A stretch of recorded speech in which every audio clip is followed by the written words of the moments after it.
Extreme power, extreme speed. From the X-1 that broke the sound barrier to the scramjet aiming for Mach 10. Planes on the cutting edge. From the past, the present, and the future. Now, extreme aircraft on Modern Marvels.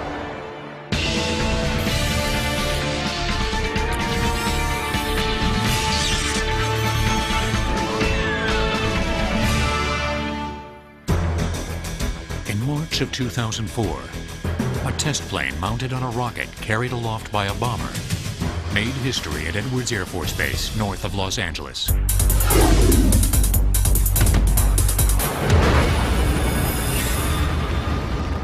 Launch, launch, launch. After release from its B-52 mothership, the small unmanned X-43 flew at the amazing speed of Mach 7, faster than any known jet aircraft has ever flown. It was a very significant event. Some people have even gone so far as to equate it actually with the Wright brothers' flight. When it separated from the rocket, the X-43 accelerated on its own power to Mach 7. Mach 7 is approximately 5,000 miles per hour, so you can imagine flying New York to Los Angeles in just over a half an hour. The NASA Dryden Flight Research Center says the scramjet-powered X-43 is capable of reaching at least Mach 10. A scramjet is a supersonic combustion ramjet.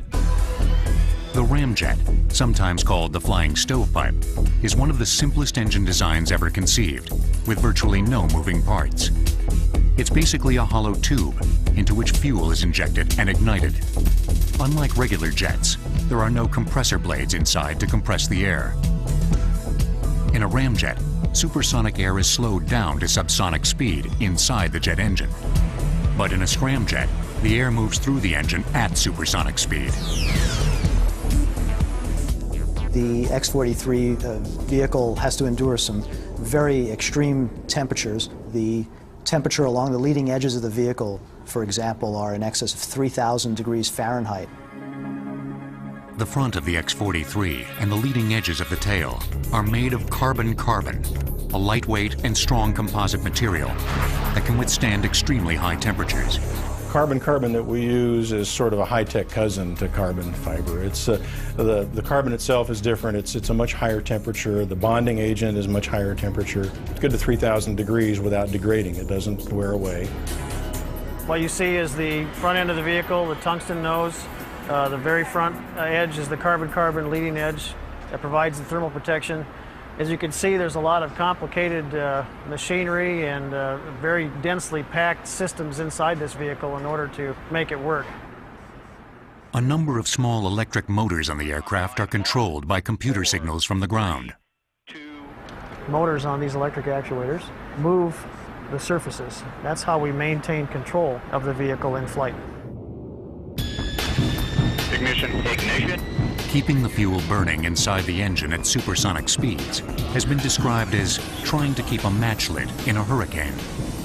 The flame doesn't really blow out because there are areas in the engine, small areas that aren't supersonic, that allow a flame to grab hold and to sustain itself. There's something about flying that fast that I think just captures the imagination of folks. It's just phenomenal to imagine flying that fast. I'd say the main interest you find for the scramjet in the near term would be the military. They would like to have a missile that goes, say, Mach 5, Mach 6, 5 or 6 times the speed of sound, so it can get to a target very quickly and has a lot of range in doing that. You can do that now with a solid rocket motor, but it runs out of gas pretty quickly. The Air Force is also interested in using scramjet propulsion for super-fast bombers that could strike anywhere in the world with amazing speed, flying more than 10 times as fast as current bombers. There's no reason that a human couldn't pilot or be a passenger on a hypersonic airplane. Vision vehicles, as we call them, include space access vehicles to take astronauts to the space station or to orbit, and also potentially passenger vehicles, again, to take people to the other side of the world. Some experts believe the scramjet could usher in a whole new era in aviation. We entered the 19th century moving at 6 miles an hour, the speed of an animal-drawn vehicle. We entered the 20th century moving at 60 miles an hour, the speed of a steam locomotive. We entered the 21st century at 600 miles an hour, the speed of an intercontinental jet airliner, and if you plot this in semi-logarithmic fashion, you get a nice straight line that indicates we may well enter the next century at 6,000 miles an hour, which is precisely where you see the X-43 really pointing us and heading in that direction. The X-43 scramjet is carrying on a tradition of cutting-edge aircraft development that goes back decades. And although Mach 7 is a major accomplishment for an air-breathing jet engine, rocket-powered planes were flying almost that fast decades ago.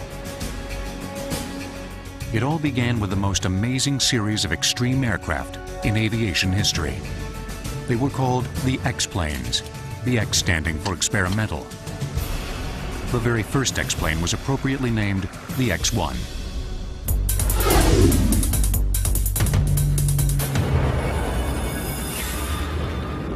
In 1944, the United States decided to bite the bullet, really, and develop a specialized family of research airplanes, of which the X-1 was first, that would essentially use the sky as a laboratory and which would carry 500 pounds of recording instrumentation and at the same time would also radio very important values that were measured in flight down to ground stations. This marked the birth, really, of a remarkable family of airplanes that continues to the present day, the so-called X series. The Bell X-1 is arguably the most famous pure research aircraft ever built. Bell Aircraft built 3 X-1 rocket planes for the primary purpose of breaking the sound barrier. For decades, traveling faster than the speed of sound, about 660 miles an hour at high altitude, had seemed an impossible task, hence the term barrier. It literally was seen by many as an impenetrable wall. This was really brought home in September 1946 when Britain's leading test pilot, Geoffrey de Havilland, the son of the founder of the de Havilland Company, was killed at about 8/10 the speed of sound flying a new swept-wing tailless research airplane called the de Havilland Swallow. The airplane began to pitch violently out of control so rapidly that he could not control it, and within less than a second it had disintegrated and he was killed. This showed that the sound barrier had very real bite. In 1947, a young Air Force pilot named Chuck Yeager was about to bite back. It would happen at Muroc Air Force Base in California, about 80 miles north of Los Angeles. We know it now as Edwards Air Force Base. Robert Cardenas, another young fighter pilot, was officer in charge on the X-1 program, and he piloted the bomber that carried the X-1 aloft. I had professors from Caltech and MIT that were out there at Muroc. We had all sorts of people making recommendations, and one of them said, you know, really, we've seen stuff coming in from space explode. Whether it was from heat or what, there could be an ultrasonic barrier out there that might just disintegrate or melt the aircraft. The test pilots and engineers listened politely to the experts and then got down to business. Bell Aircraft test pilot Chalmers Goodland made the first powered flight in an X-1 aircraft in late 1946. But it would be Chuck Yeager who 10 months later would take the X-1 rocket plane to the speed at which it was meant to fly. Chuck is a human being, but when he gets in that seat and he locks that door, he becomes part of the machine. In my book, he's no longer a human. He's part of that. He melds in as part of that machine. Man and machine finally broke through the sound barrier in October of 1947. On the ground, observers heard the crack of a sonic boom.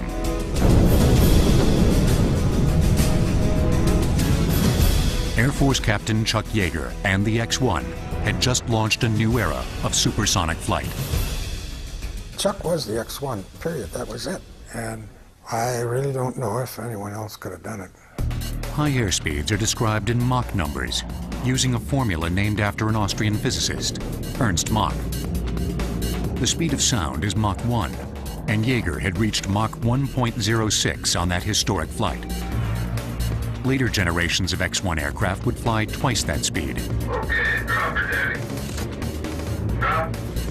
In 1953, Chuck Yeager took one of them to Mach 2.44. Many more X-planes would follow the X-1, but none would provide more crucial research data than than the X-15.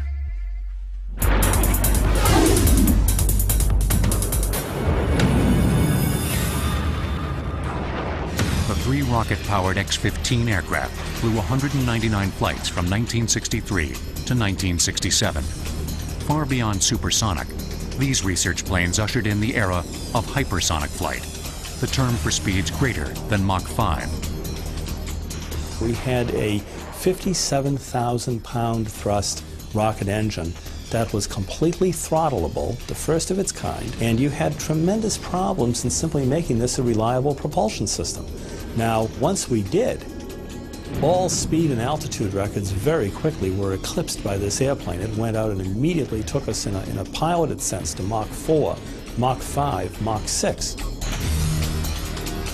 As rocket planes like the X-1 and X-15 made amazing progress pushing the limits of speed, they paved the way for a new top-secret aircraft that to this day inspires awe, the SR-71 Blackbird.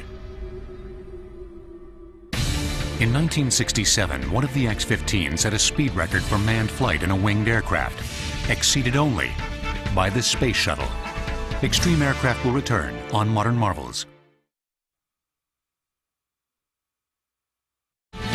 We now return to Extreme Aircraft on Modern Marvels. Cloaked in secrecy, two American spy planes, the U-2 and the SR-71 Blackbird, made their mark on history during the Cold War. The U-2 was the first to become operational in 1956.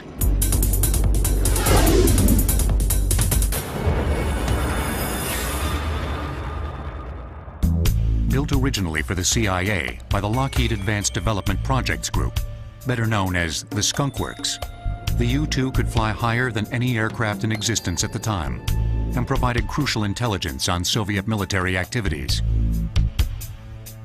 When there was worry that the Soviet Union might be gathering a bomber fleet or might be gathering its forces for an attack on Western Europe or whatever else it might be up to, there was no way, literally, to penetrate this Iron Curtain, say fly over it.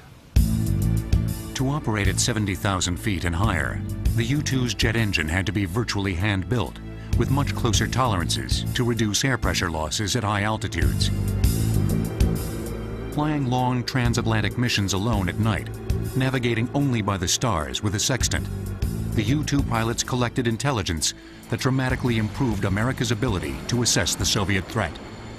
The U-2 operations really gave rise to some remarkable images. There was imagery brought back that showed Soviet fighters trying to climb and catch it, stalling, spinning out of control, falling to earth, other airplanes trying to do so-called pop-ups to get to altitude.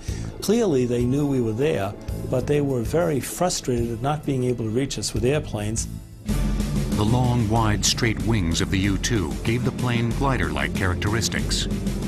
And it would soar so far above the ground that even if the Soviet military detected it, they couldn't reach it with fighters or missiles. Or so it was believed, until May 1st, 1960. On that day, Francis Gary Powers was shot down by Soviet missiles as he took photos from 67,000 feet. After Powers successfully ejected, the Soviets put him on trial for espionage. The incident severely strained U.S.-Soviet relations. Powers was released 2 years later. Today, high-altitude reconnaissance is done mainly by satellites, but an updated version of the U-2 has provided battlefield intelligence in Bosnia, Kosovo, Afghanistan, and Iraq. It is also being used for high-altitude research projects by NASA and other civilian agencies. We do earth sciences. NASA has done it for 30 years or more. And that requires overflight over forest fires, over forests, desert, into the Arctic to check on the ozone layer, which NASA first discovered. We fly a bigger variant of the U-2, but we have two of them, and we fly them worldwide on various missions of those kinds. As effective and enduring as the U-2 has been, it wasn't enough to meet America's reconnaissance needs at the height of the Cold War.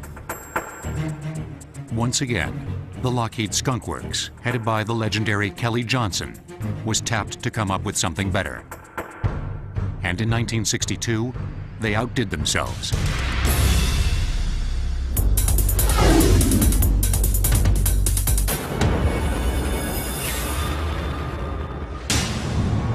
SR-71 Blackbird, a high-speed, high-altitude spy plane, is revered by many as one of the greatest jet planes ever built. The ethereal Blackbird could fly higher and faster than any jet aircraft in production, and that still holds today. I knew that this airplane was going to be the fastest in the world. What I didn't know was it would remain the fastest for 40 years. That's astonishing. But I remember back in the 60s, Kelly used to say, and he'd say it kind of aggressively, like, I challenge anyone to adversely comment on this. He says, nobody's going to produce an airplane with greater performance than this one by the year 2000. And back then I used to think, well, I hope I hang around long enough for the year 2000 to see if that turns out to be accurate, because before this came along, every 2 or 3 years somebody somewhere would produce one faster. As with the U-2, the initial client was the CIA, not the Air Force. The first version was called the A-12 and made its first flight in spring of 1962. To be able to withstand the heat generated by sustained speeds above Mach 3, the A-12 had to be designed from scratch with new technology and new materials. We would say this is roughly an 800-degree Fahrenheit airplane. Some things are hotter, but we have some cooler. I understand a self-cleaning oven is around 425 and a soldering iron around 550. So that gives you an idea of what kind of heat we're talking here. The airframe was made from titanium and titanium alloys, and the structure was coated with a special radar-absorbing black paint that helped dissipate the heat. Because the aircraft surface was designed to expand from the heat during flight, the plane would leak fuel while sitting on the ground. The expansion would cause the entire aircraft to grow a couple of inches in length.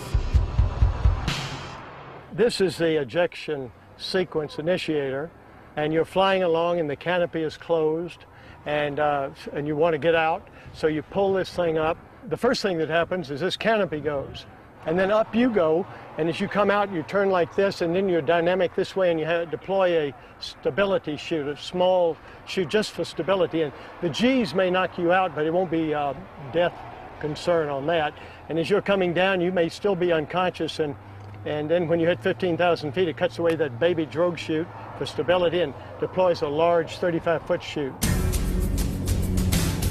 The aircraft was about 100 feet long and could carry 20 tons of special JP-7 jet fuel in the fuselage and wing tanks, enough to fly for about 2 hours. During this time, the high-flying spy plane could survey about 200,000 square miles of the Earth's surface. The CIA's highly classified single-seat A-12 version first flew in 1962, and the Air Force's twin-seat SR-71 version first flew in 1964. The two planes were nearly identical, and both could fly faster than Mach 3 at heights above 85,000 feet.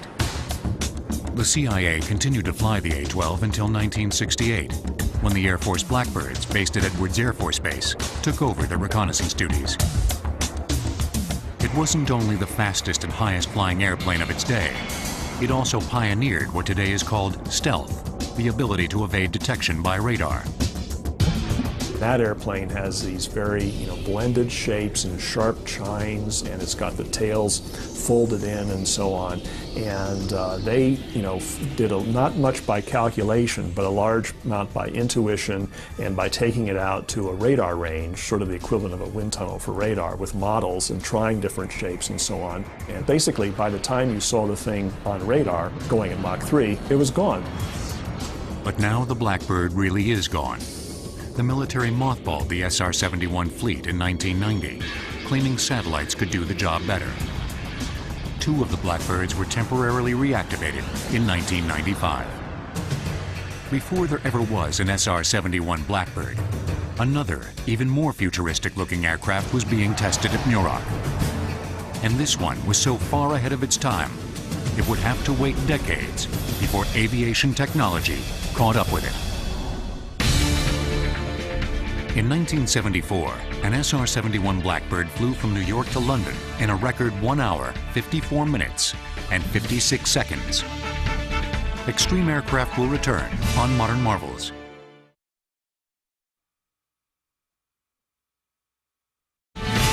We now return to Extreme Aircraft on Modern Marvels. flying wing says it all about the appearance of two of America's most futuristic-looking bombers. One from the past,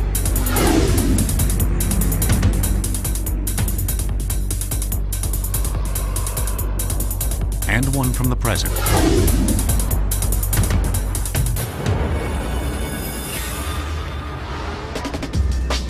Although separated by nearly half a century, they have exactly the same wingspan and were developed by the same company.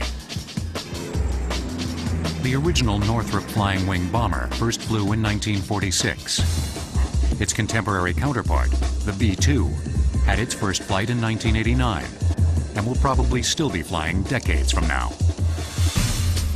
Aircraft pioneer Jack Northrop was a champion of the flying wing design, which eliminates the standard fuselage and tail found on most aircraft.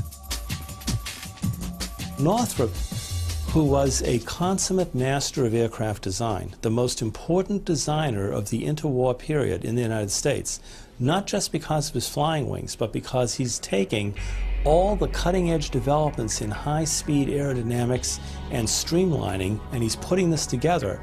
Northrop felt the next logical step was the pure flying wing. This became almost an obsession with him. In 1941, Northrop was awarded a contract to develop and build the XB-35 flying wing bomber, capable of carrying a bomb load of over 52,000 pounds with a range of 7,500 miles.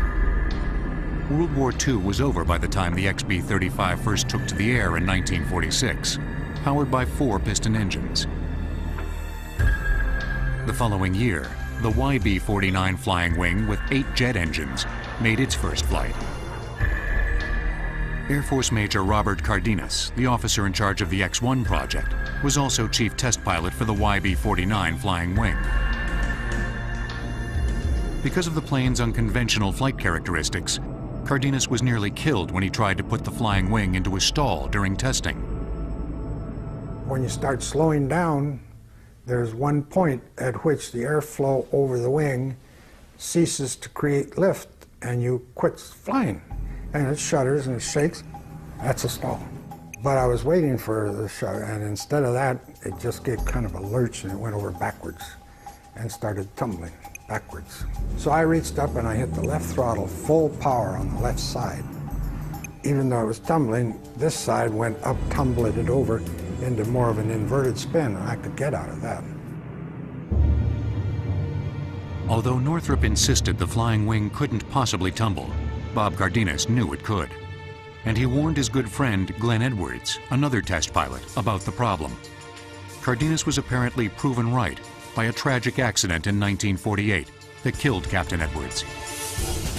Edwards was testing the flying wing when it crashed for unknown reasons, killing all 5 members of the crew.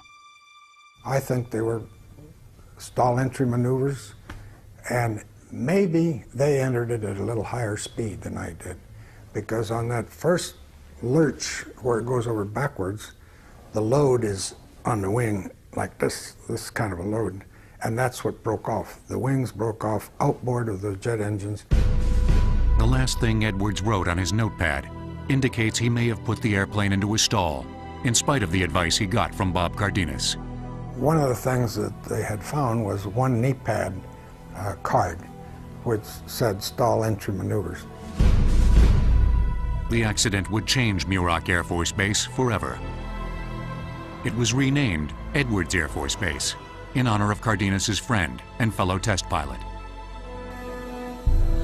In spite of severe problems with the aircraft, the YB-49 flying wing program continued, and Cardenas was developing strong misgivings. I did not want them to buy the airplane. Nevertheless, in 1949, one of the planes set a new transcontinental speed record when Major Cardenas piloted a flying wing from Muroc to Andrews Air Force Base near Washington, D.C. in 4 hours and 20 minutes.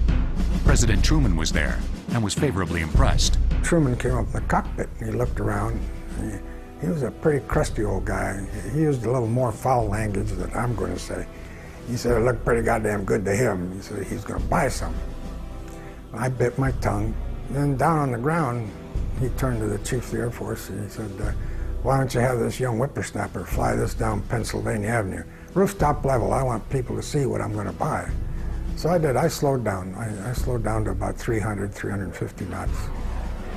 But I had never really realized how heavily forested the city of Washington really is. It's a jungle. Well, while going down the avenue and losing the avenue amongst the trees, all of a sudden I looked up and the Capitol Dome was straight ahead. So I had to pull up to go over it. And somebody on the steps took this picture as we were going over the top.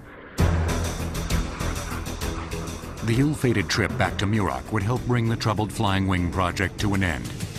During the flight, 6 of the bomber's 8 jet engines caught fire, forcing an emergency landing in Winslow, Arizona.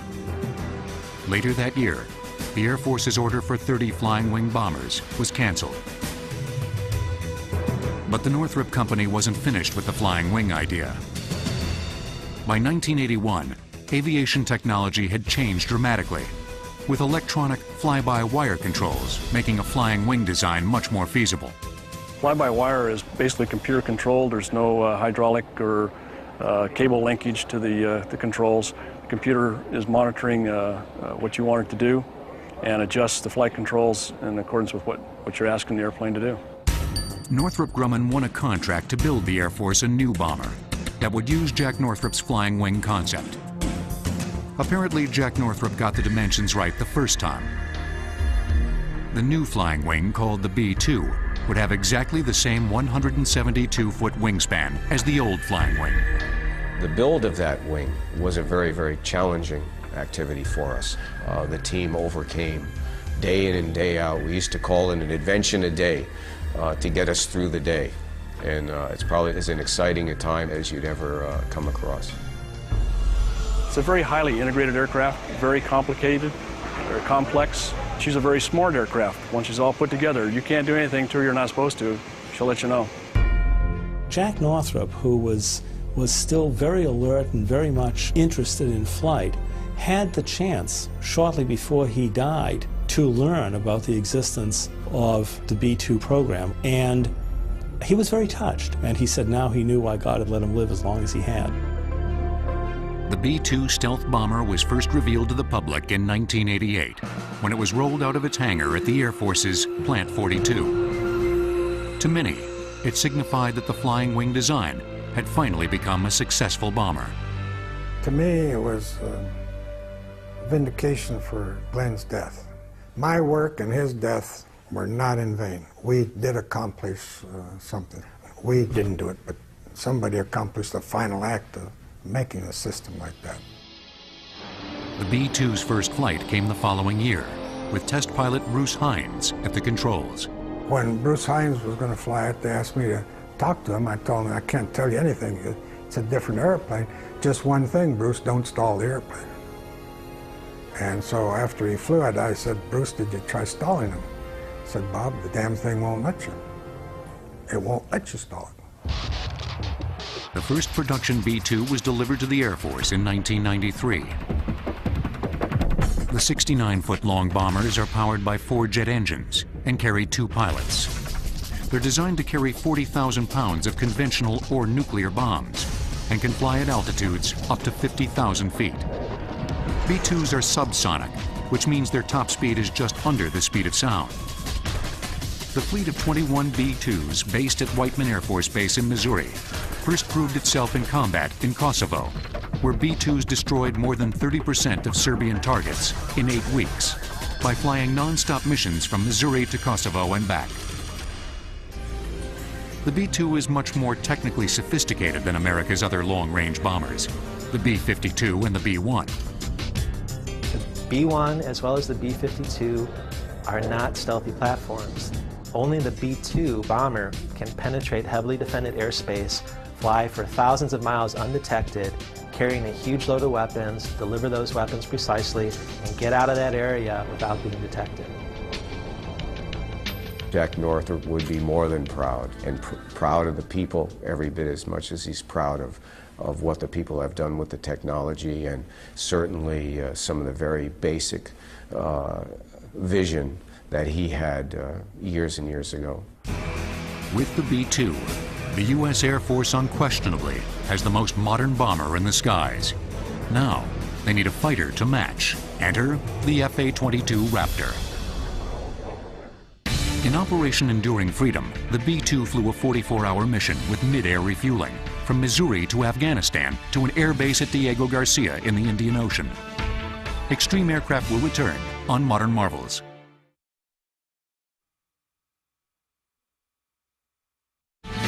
We now return to Extreme Aircraft on Modern Marvels. The McDonnell Douglas F-15 Eagle first flew in 1972.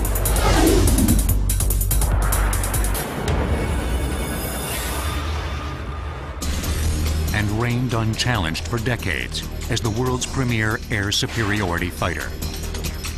But the new F/A-22 Raptor will finally bring that reign to an end.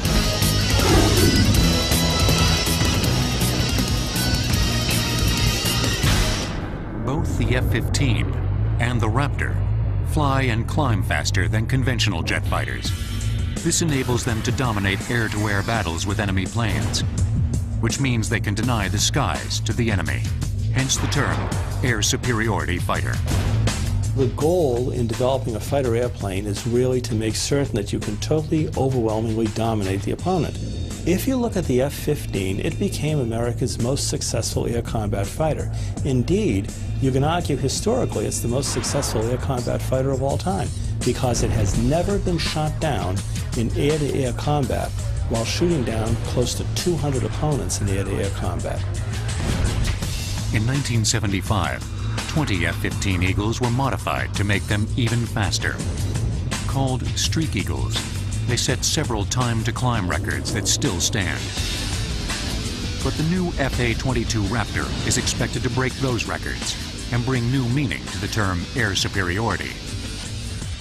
The F-15 is very old in the tooth. You know, if we take a look at our fighter forces today, you realize that if these airplanes were automobiles, they'd be wearing classic car plates. After a testing and validation program lasting 4.5 years, the industry team of Lockheed Martin and Boeing in 1991 won the competition to build the next generation air superiority fighter that would replace the aging fleet of F-15s.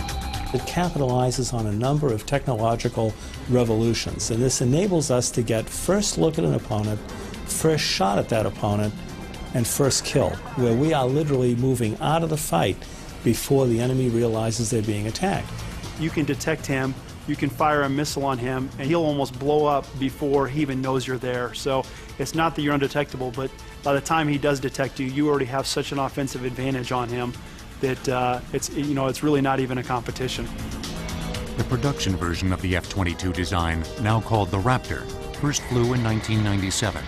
Like the F-15 Eagle, it can reach supersonic speeds.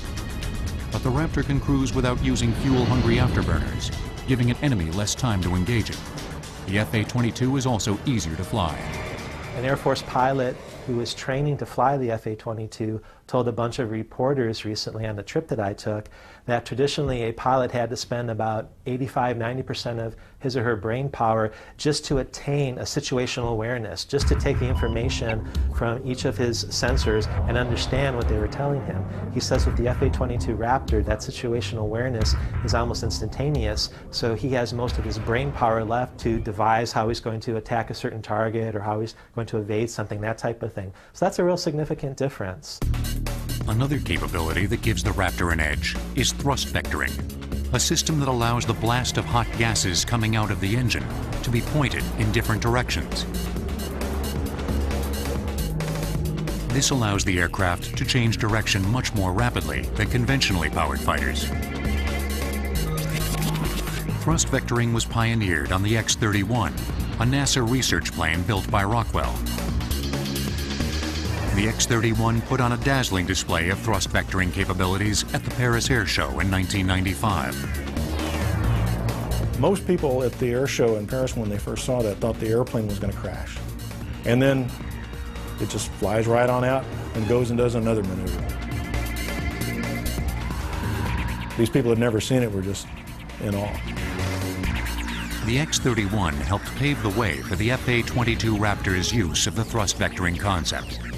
The maneuverability of the Fa-22 in a dogfight is such that if you're in the merge and you're doing that spiraling telephone pole of death, you know, where you're going down, descending, losing altitude, and trying to outturn the other guy, with the Fa-22, with that thrust vectoring, it allows you to put the nose right at the guy and fire a missile and end the engagement. You initially try to start fighting just like you did in an F-15, and then you start to realize what capabilities you have and what limitations no longer apply to you. So you adapt real quickly, but it doesn't take someone very long. After a sortie or two, coming from the 15 into the F-22, it's an awesome capability.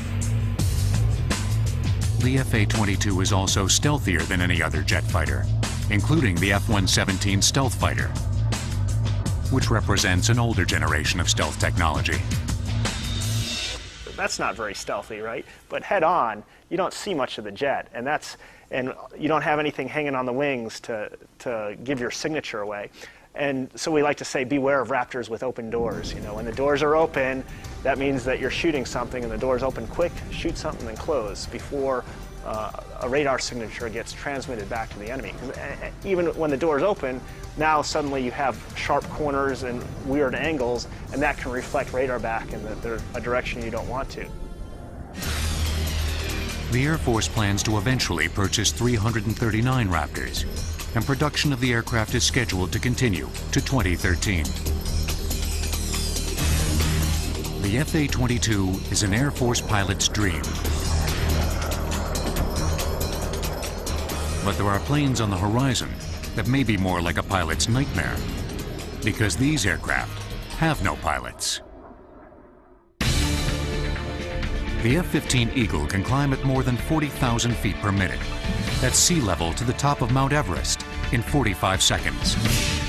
Extreme Aircraft will return on Modern Marvels.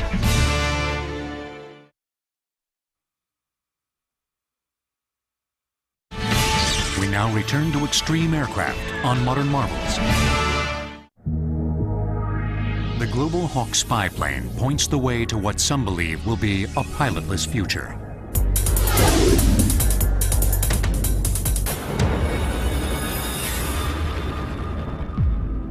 This UAV, or unmanned air vehicle, was seen in action by millions thanks to TV news coverage of its surveillance missions in Afghanistan and Iraq.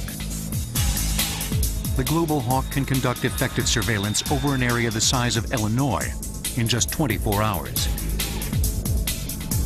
It can also loiter above a specific area, transmitting almost real-time high-resolution images to field commanders. 44 feet long and 15 feet high, the high-altitude reconnaissance aircraft was built for the Air Force by Northrop Grumman. Global Hawk is an autonomous air vehicle. For instance, when Global Hawk did a deployment to Australia, the Global Hawk left California with a click of the mouse. It is fully autonomous, and then it flew across the Pacific Ocean and landed in Australia some 20-odd hours later, at which time somebody clicked the mouse again and shut the engine down on the system. With its range of more than 14,000 miles and an ability to fly for 36 hours straight, it can travel to any point on the globe, conduct surveillance, and return to its base in the United States, all without a pilot. The Air Force rushed the Global Hawk into combat ahead of schedule in Afghanistan in November of 2001, and it was also used in Operation Iraqi Freedom. Although it flew only 5% of the surveillance missions over Iraq, it accounted for more than 55% of the information on time-sensitive targets, many of which were destroyed. After collecting more than 3,700 images over Iraq, the Hawk returned home in May of 2003. Air Force officials said the Global Hawk was over Iraq from the very beginning of the operation and had a direct impact on the Republican Guard's destruction. Although most use of UAVs so far has been for reconnaissance, there is growing interest in putting weapons on them. The Unmanned Combat Air Vehicle, or UCAV, is seen by some as the top gun of the future.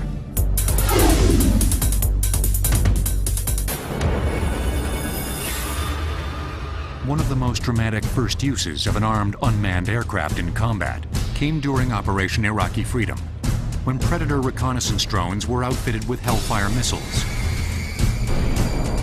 There's one famous mission that the Air Force likes to talk about during Iraqi Freedom. There was a broadcast tower from the Iraqi Information Agency in downtown Baghdad, and that tower was very close, I believe, to the Fox News tower and also to a mosque. And so it was a very, very dangerous target for the Air Force to go after. So what it did was it sent a Predator unmanned aircraft armed with Hellfire missiles into downtown Baghdad, and the remote pilot who was operating the aircraft from thousands of miles away in the ground control station was able to pinpoint that tower and actually take it out without any collateral damage to the Fox Tower or to the mosque. The Air Force is now testing the Boeing X-45 UCAV demonstrator, which first flew in 2002.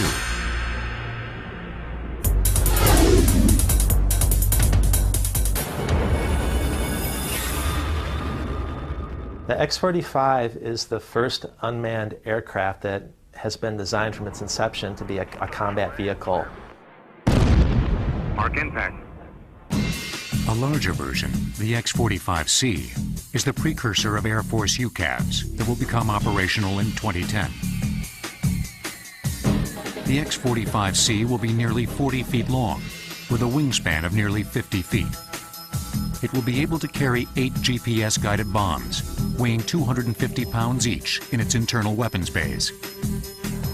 Northrop Grumman is also testing an unmanned combat air vehicle, the X-47A Pegasus.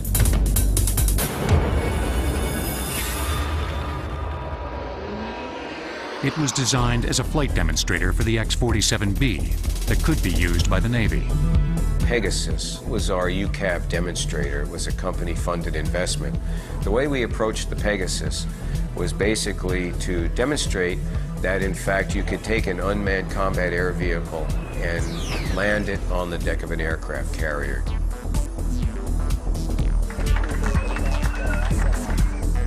There is still some debate, even within the military, about how and when UCAV should be deployed. I think there's just this sort of rules of the game, ethical bridge to be crossed of, is it okay for a drone to be, and firing, and are we really sure that that's Osama and, not the head of the orphanage who's walking along the street? There's a lot of, queasiness about doing this, because, you're looking through a soda straw on these things, and, are you really sure that's the guy? The chances of making a mistake are pretty high, and you really obviously don't want to kill innocent people. We must be very, very careful that we don't develop systems that are so complex that they really transgress whether or not they should be inhabited systems. There's a tremendous value in having the inhabited system because, to be frank about it, an inhabited aircraft carries with it a great deal of innate common sense that sometimes you don't have in a system that's relying on a lineup of ones and zeros. It remains to be seen how commercial airline pilots and private pilots will feel about sharing airspace with planes that have no pilots.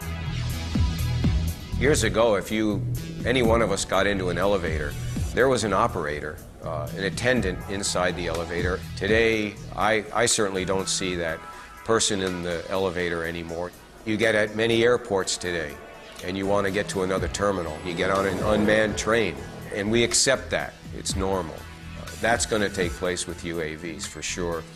The technology is there, the will is there, and it's now just a matter of time.